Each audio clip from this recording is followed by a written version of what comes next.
Now, going back to the Verzuz, we had a discussion about Chris Brown last week. Okay. And we were pretty much talking about how, like, it's to us, we'd really want to see Chris Brown versus Usher. You know what I'm saying? Yeah. But You saw his this NPR? week, exactly. Oh, that's what what I'm getting to. Yeah. After watching Usher's Tiny Desk, Yeah. I don't know what I was talking about. Yeah. Ignore everything that I said. That nigga Chris Brown don't stand a chance against Usher. Right. I forgot. I'm sorry. Yeah. And mind you, I wanted to beat Usher. You know what I'm saying? Yeah. I loved Usher. Yeah, we said that last time. We Yeah. It said like my yeah. respect level for Usher has gone through it's always been high. Yeah. I never thought Chris Brown would wash him. Mm-hmm. But I just forgot how good that nigga can sing. I really forgot. And that's really what it is. I really forgot how good he can sing. Usher's at a the singer. end of the day. He could sing. Yeah, he can sing. Usher's a singer who perfected the art of performance and dancing and all that other shit too. Chris Brown is a dancer who can kind of sing. Yeah, and well, makes he good can music. sing He too. can sing, but he had to build that for sure. It's more Yeah. entertainment. Yeah, it's more It's more entertainment than vocal. Raw vocal, Yeah. It's not raw vocal the way that Usher is. So when it comes to that live performance, that shit, Usher will turn off all them auto tunes, everything. He'll turn, he'll turn everything off, everything can be off. and he's gonna go crazy. Yeah. That Tiny Desk was phenomenal. Yeah, it was well done. It was well done. And that was just At first, I wasn't That even was sure. just 4 songs. That was 5, I think. It was like 5. 4 or 5, yeah, because it was like yeah. 25 minutes or something Yeah, like that. it was like 25 minutes. The first time you ever saw the backside of the joint too. Yeah, no, I've seen it before. Oh, really? I've seen Who opened it up They've before? showed it with never like seen Chance the Rapper before. I've seen it before. You mean I like haven't the other Seen side the of the crowd. Yeah, crowd? I never seen the other side. I before. think a T-Pain one too. Yeah, okay, I saw okay. the Yeah, I think I audience saw too. that. Yeah, Okay. every so often. Yeah. Oh well, shit, I'm late then. Goddamn, but Yeah. that was my first time seeing it. No, but I mean, going back to like what we were saying, like he was a singer. That's why, like, you know, I know people Sanger. got upset when Right. Yeah, that's the only way to say it. That nigga be singing. He's a yeah. singer. So I know like a lot of people, they got upset when, you know, apparently that story when that T-Pain told about Usher on a plane coming up to him and telling him that, you know, you kind of fucked the game up for singers. Mm-hmm. And, you know, T-Pain was hurt by that and all that stuff. And understand, you know, I get it. Right, that's true. But at the same time, I can see what Usher means, you know, because I think the people who get like super upset, like, you know, I mean, but that's how it is today. Like people get upset without a counterpoint. Yeah, So it's just like, I'm mad at what you said, but just your anger, your emotions doesn't make what I said less wrong. It's just, True. yeah, but Because I understand you might be mad at me, T-Pain, but yeah, you can't knock my hustle for creating something new. yeah. You know what I'm Yeah, saying? yeah. And T-Pain and definitely still got his merits too. You know? and still Oh, making 100%. good music. You know what I'm Yeah, saying? yeah. That's the other thing. T-Pain is actually a really good artist in general. Oh, and then Like, he could sing. yeah. Too. He can sing, yeah, too. Yeah, he could sing too. It's just the auto tune. You know, I mean, of course, you know, retrospectively, like looking back at it, I thought he was using it as a crutch, but it seems like he was just Yeah. using it as a style. Well, and if everybody, you- and if you go back, if autotune has always been used in some Yeah. sense, but like it wasn't ever, it wasn't brought to the forefront like that until T-Pain was really he like pushing that joint. reinvented Yeah. it almost. Yeah. Well, even So, on top of that, you gotta though, give him credit. Autotune was a crutch for him at one point. right. Because if you watch his interviews, he did an interview with somebody and they made him sing a cappella, or they asked him to sing a cappella, and he got drugged for it. So he started was going. bad? He was terrible. So Oh, he started shit. going back to singing classes.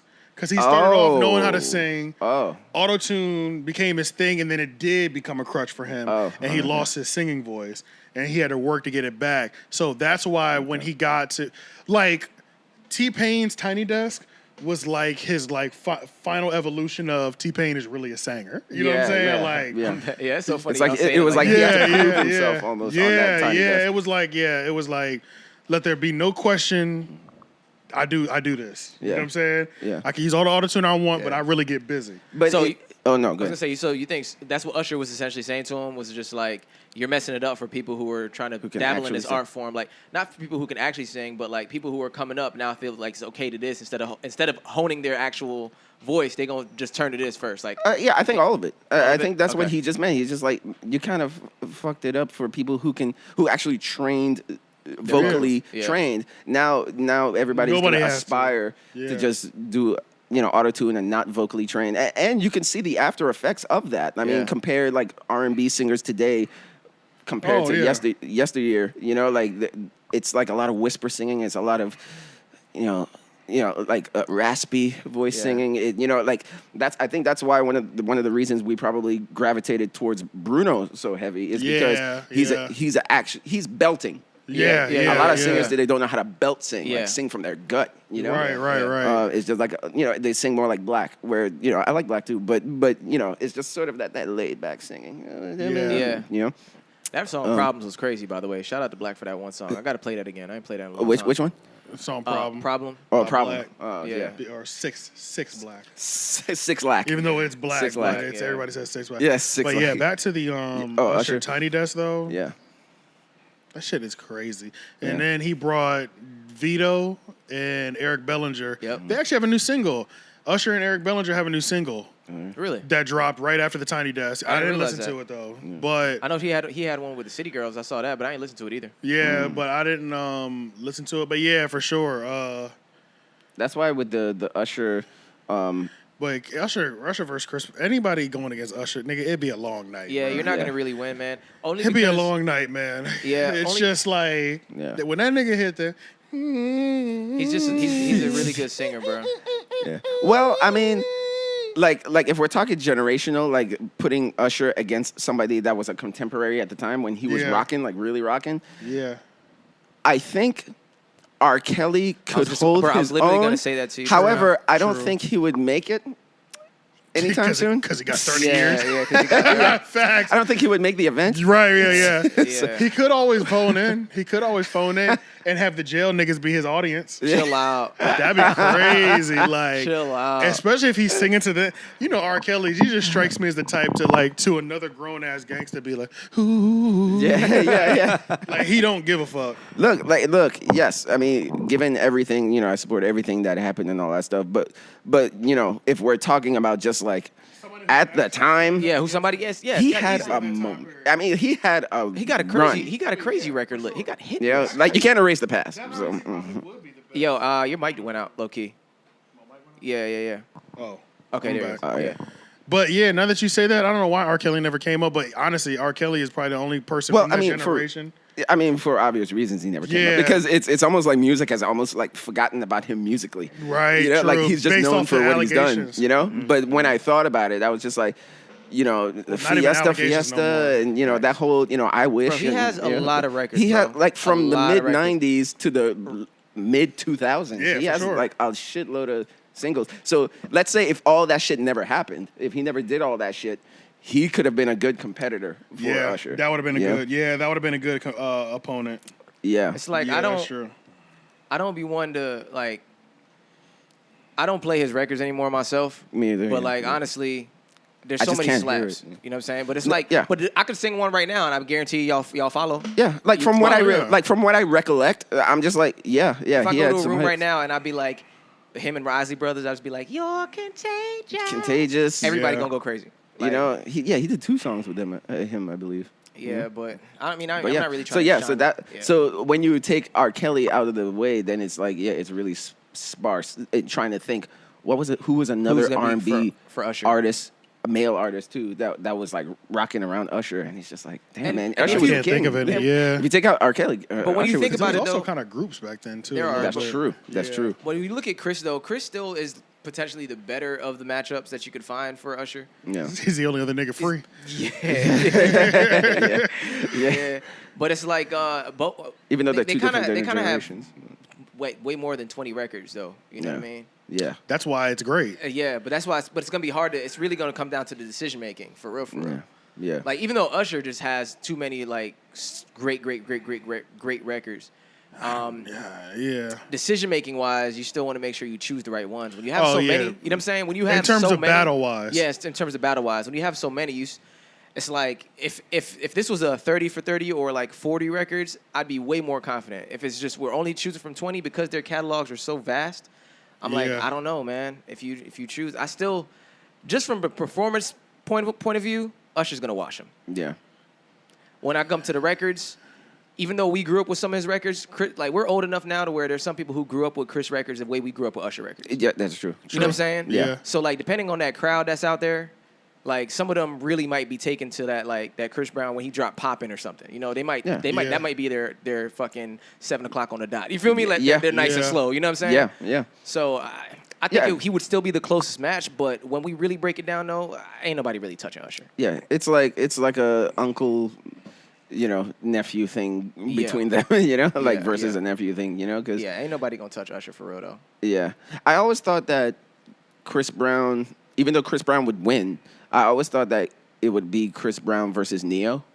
Because they came out around the same time. I think like Chris Brown came out 2005. I think Neo came out 2006. Because he has some hits too. Game too. You right? Oh there are songs that's where Neo. He wrote Mario's song. Yeah, that's where Neo's dangerous because he'll pull a Beyonce record. He'll pull out to the left, and shut everything down. Oh damn! I almost forgot he. Yeah, you know what I'm saying? There's like certain records that he wrote for the Beyonces that it'd be like. He might not have to touch his catalog. Let Me Love You by Mario. Like, if he whips that out, it's just shit. You know what I mean? It's like he's the type. He has his own catalog. Yeah, that stands, but his back. That's like a Jermaine Dupri win against somebody. Right. What the fuck? You know what I'm saying? How do you go against that?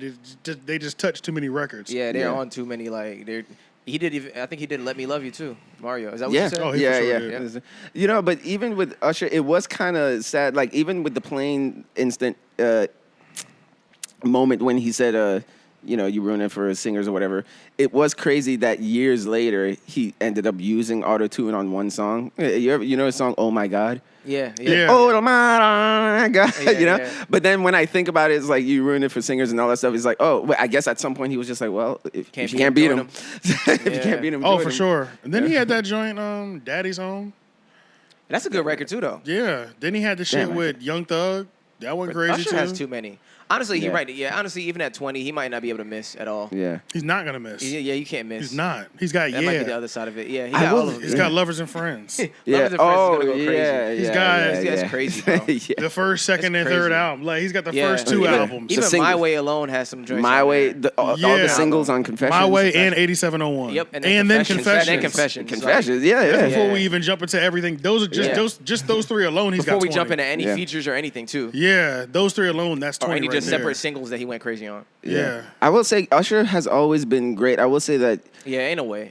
Of adjusting to the sound of the time. Because 90s. But he also R&B, evolved the time, I feel like. Yeah. It's like he took the sound of the time and then evolved it in his way. Because when he came out, like that, you don't have to call. I feel like there was no R&B dudes doing that. Oh, no, yeah. You know what I'm saying? Yeah. Like, that was, that energy was crazy. Yeah, that was like Michael energy. Like, that was, and then that was like from the Neptunes, right? That beat. Yeah. Pharrell and shit. But even with like Hey. No, not Hey. Yeah. Oh yeah. Even with I was just that like was that was that Lil Jon infusion. Yeah, but that was that snap era. Yeah. But he R&B'd the snap era. Yeah. Yeah, true. Yeah. So long story short, shout out to Usher club and watch his Tiny Desk if y'all have not seen it. Yeah. Also, there's a Dominican Usher version going around where like Usher was talking in between the in between the records. Yeah. Yeah, but then there's like a Dominican version where like somebody like makes his voice sound like a Dominican. He's like, this is Black Excellence. It's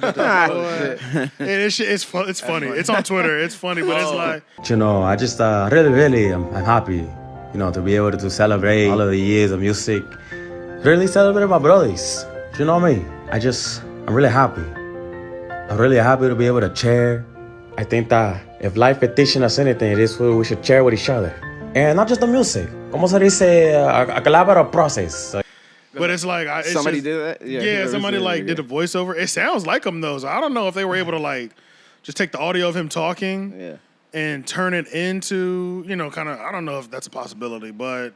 Or it was just somebody that did a voiceover that sounds kind of like Usher or whatever. Technology is getting scary. Right. I don't know what's real. It could be anything at this point, so who knows? Yeah, I thought you were talking about that meme. I'm not on camera, but that meme where he was, where he was doing this. You seen the memes? Like this?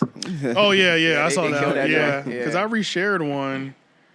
I reshared one, but I don't even see it already. And I'm not about to spend all day looking for it. But what I will spend 1 time, hour later. But what I will spend time doing is telling you to make sure you subscribe to the YouTube channel right now. Make sure you hit the post notification so you can see every time we drop The 3-0 podcast goes live every single Monday at 6 p.m. It's premiering, and then throughout the week, we're dropping clips from said episode on Monday. Next topic. Bitch.